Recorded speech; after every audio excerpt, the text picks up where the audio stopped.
The team at Santa Monica Studio put a lot of work into just like creating this sort of Norse world of God of War. And, you know, that extends to the trolls themselves. They have a unique language that they speak amongst each other. So there's actually, this big fella's actually saying something, I don't know what, but I'm assuming it's like, get out of my way, pesky insect.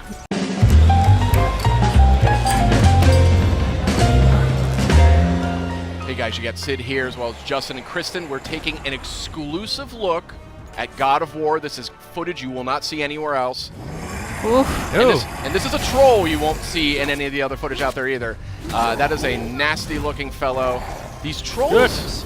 Yeah, look at this thing. These trolls are actually unique. They're named characters in the game's lore. Tell us a little bit. Each one is different. Each one has a completely different backstory. You know, as with Norse mythology, everything here sort of has a little bit of a story, a little bit of a narrative to it. So each of these guys, they're going to look a little different. They're going to fight a little different. The way you want to go up against them, you might want to think about it differently.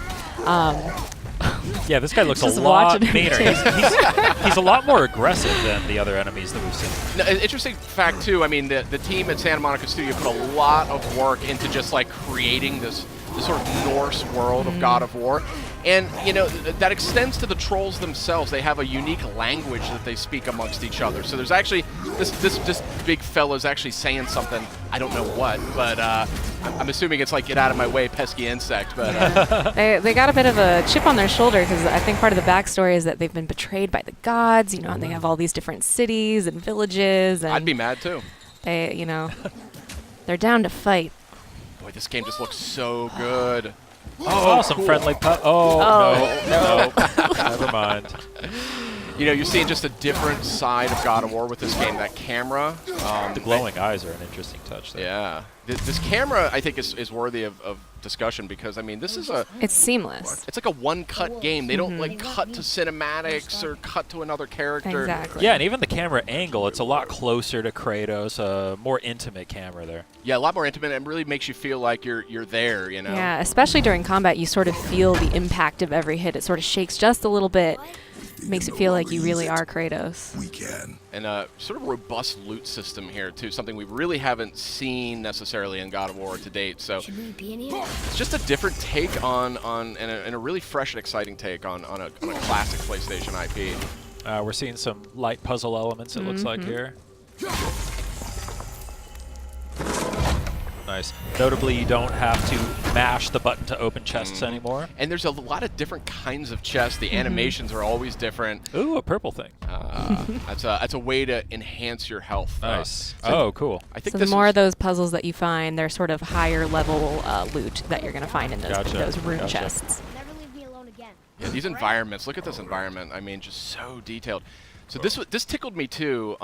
You know, this is a new look at God of War, and the climbing is something that I always associated with God of War. You remember those epic climbing sequences? Yeah. So Cory Barlog's sort of a veteran on the series. He worked on the original. He was creative director on the second game, and he's creative director on this title as well. And he's riddled this game with just references, homages, clues for fans.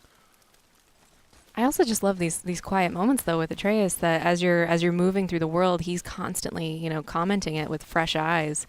I just love the relationship between Atreus and Kratos. You really see it develop just right away from the beginning. It just dives right in. Yeah, and it's definitely going to be, I think, the centerpiece of the game. It's pretty clear. It's got a lot of power to it emotionally. Like Kratos is this sort of troubled character. You know, if you've played these other games, he's in a different place in his life.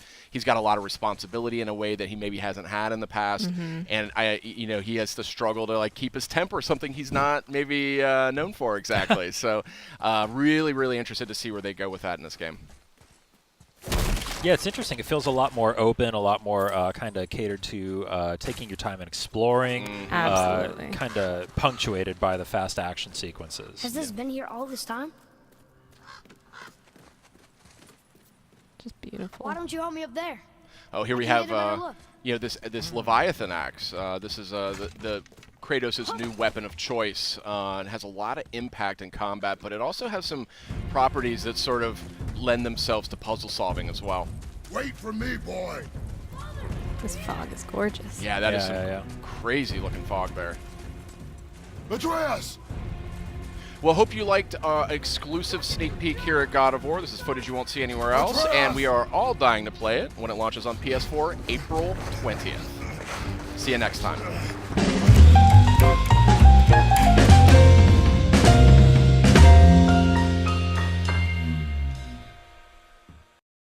PlayStation